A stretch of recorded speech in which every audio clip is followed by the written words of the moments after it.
प्यारे बच्चों, आज हम पढ़ेंगे प्रश्नावली दूसरी, जिसका नाम है बहुपद।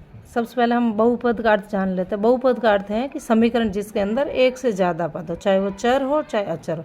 अब चर क्या होता है? चर अल्फ़ाबेट में जो लिखा जाता है समीकरण में, चाहे एक्स हो चाहे वाई हो चाहे टी हो, कहीं ए कहीं बी, कुछ भी ले लेते हैं, वो चर।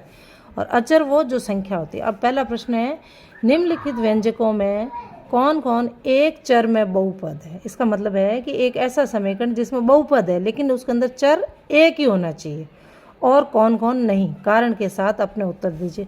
पहले सवाल का पहला है जिसमें समीकरण है 4x² माइनस 3x प्लस 7। तो इसमें ये एक चर के अंदर बहुपद है, ये वाला, ठीक है, क्योंकि जो ये x है इसकी घात पूर्ण संख्या है, ये जो x है इसकी घात पूर्ण संख्या है, इसलिए एक चर में बहुपद है। इसी का अब दूसरा है y² प्लस √2। ये भी जो है ये बहुपद है, वो भी एक चर में एक चर का बहुपद है, क्योंकि इसकी घात भी पूर्ण संख्या है। इसी का तीसरा है √3t प्लस t √2। ये नहीं है, ठीक है, क्योंकि इसकी जो घात है वो पूर्ण संख्या नहीं है। चौथा सवाल है इसी में y प्लस y/2। ये भी नहीं है, क्योंकि इसकी घात भी पूर्ण संख्या नहीं है। और पांचवा जो है x plus 10 y plus y की घात 3 प्लस t की घात 50। इसमें तो चर भी बहुत सारे हैं, ठीक है, एक चर वाला नहीं है, इसलिए ये भी नहीं है। अब इसी का दूसरा सवाल है, निम्नलिखित में से प्रत्येक में x² का गुणांक लिखिए। गुणांक का अर्थ है x² से जो गुणा किया हुआ अंक है वो। पहला सवाल है 2 प्लस x² प्लस x। तो यहाँ x के आगे कोई संख्या नहीं, यानी इसमें x का गुणांक हो गया 1। अब इसका अगला है 2 माइनस x² प्लस x की घात 3। यहाँ भी x है, इस x के आगे कोई गुणांक नहीं है, लेकिन यह माइनस का चिन्ह है, तो इसका आंसर हो गया -1, इसका गुणांक हो गया। और इसी का ये दूसरे का पहला, ये दूसरे का दूसरा, और ये दूसरे का तीसरा सवाल है, वो है π/2 x² प्लस x। इसमें x² के आगे π/2 है, तो इसका आंसर हो जाएगा π/2, इसका गुणांक है π/2। इसी का आखिरी है वो है √2x माइनस 1। तो इसका हो गया √2, इसका गुणांक, ठीक है। अब इसी प्रश्नावली का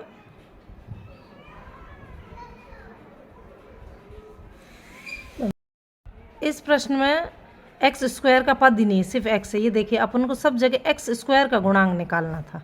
ये x था, इसका नहीं निकाला, x² का निकाला। यहाँ पर x² का पद ही नहीं है, इसलिए इसका गुणांक हो जाएगा 0। इसका उत्तर हो जाएगा 0। प्यारे बच्चों, आज हम पढ़ेंगे प्रश्नावली दूसरी, जिसका नाम है बहुपद। सबसे पहले हम बहुपद का अर्थ जान लेते हैं। बहुपद का अर्थ है कि समीकरण जिसके अंदर एक से ज़्यादा पद हो, चाहे वो चर हो चाहे अचर हो। अब चर क्या होता है? चर अल्फ़ाबेट में जो लिखा जाता है समीकरण में, चाहे x हो चाहे y हो चाहे t हो, कहीं a कहीं b, कुछ भी ले लेते हैं, वो चर। और अचर वो जो संख्या होती है। अब पहला प्रश्न है, निम्नलिखित व्यंजकों में कौन कौन एक चर में बहुपद है? इसका मतलब है कि एक ऐसा समीकरण जिसमें बहुपद है लेकिन उसके अंदर चर एक ही होना चाहिए, और कौन कौन नहीं, कारण के साथ अपने उत्तर दीजिए। पहले सवाल का पहला है जिसमें समीकरण है 4x² माइनस 3x प्लस 7।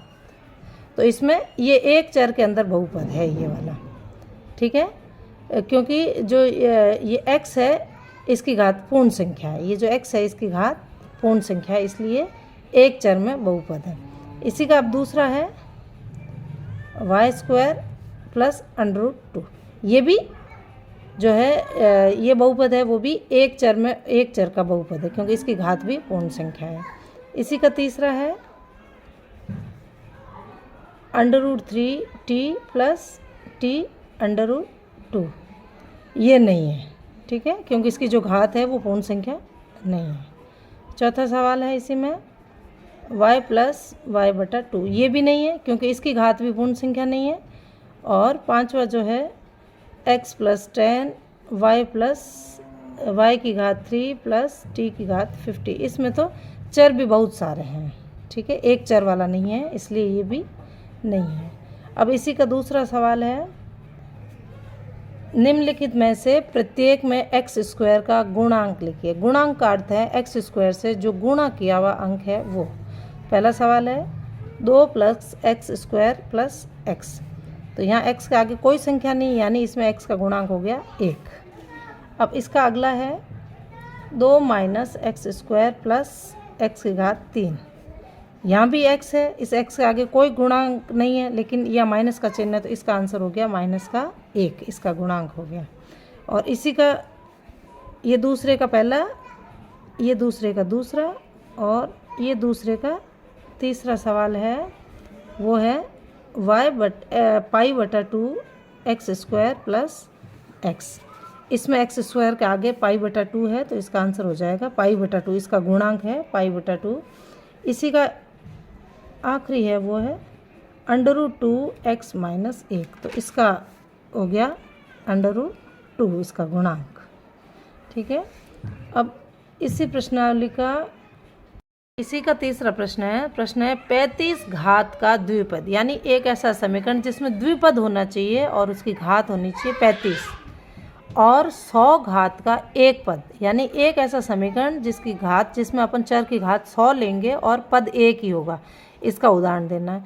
इसमें जो आपकी मर्जी हो वो चर आप ले सकते हो। जैसे मैंने ले लिया 2x, x की घात, ये चर की घात 35 होनी चाहिए, +4, जो भी आपकी मर्जी हो। ये तो हो गया, ये 2 पद वाला समीकरण हो गया जिसमें घात 35 लेना। और दूसरा लिखा एक पद वाला। एक पद वाला आपने कुछ भी लिख दिया, जैसे √2 y की घात 100, जो आपकी मर्जी हो जो लिख सकते हैं, कोई ज़रूरी नहीं है कि ये लिखें। ठीक है, अब इसमें चौथा सवाल आ गया, प्रश्न 4 आ गया। प्रश्न 4 में ये कह रहा है, निम्नलिखित बहुपदों में से प्रत्येक बहुपद की घात लिखिए। आपको इसमें प्रश्न में जो अधिकतम घात है वो लिखनी है। जैसे सवाल है इसका पहला, चौथे का पहला है 5x⁻3 + 4x⁻2 + 7x।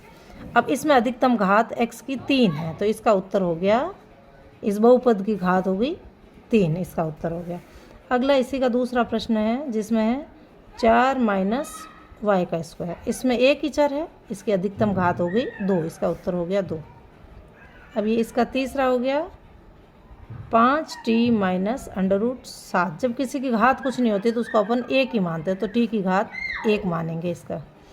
इसका अगला प्रश्न है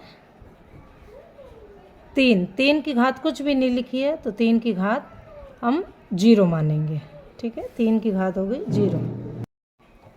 अब जो अगला सवाल है, बताइए कि निम्नलिखित बहुपदों में से कौन कौन बहुपद रेखिक है और कौन कौन द्विघाती और कौन कौन त्रिघाती। द्विघाती वो होगा जिसकी अधिकतम घात 2 होगी, त्रिघाती वो होगा जिसकी अधिकतम घात 3 होगी, और रेखिक वो होगा जिसके चर के ऊपर किसी तरह की कोई घात नहीं होगी। तो पहला प्रश्न है 5वें का पहला, x² + x।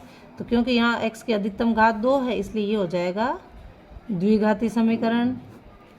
अगला है इसी का दूसरा, x - x⁻3। तो यहाँ पर x की घात 3 है, इसलिए ये हो जाएगा त्रिघाती समीकरण। उसके बाद तीसरा प्रश्न है y + y² + 4। यहाँ पर y की अधिकतम घात 2 है, इसलिए ये हो जाएगा द्विघाती। और इसी का चौथा प्रश्न है, जिसमें है 1 + x। क्योंकि इसमें x की कोई घात नहीं है, इसलिए ये हो जाएगा रेखिक। और इसका पांचवा है 3t। इसमें भी t की कोई घात नहीं है, इसलिए ये भी हो जाएगा रेखिक। और इसमें छठा सवाल r²। अधिकतम घात 2 है, इसलिए ये भी द्विघाती हो जाएगा। इसकी घात अधिकतम 2 है, इसलिए ये हो जाएगा द्विघाती।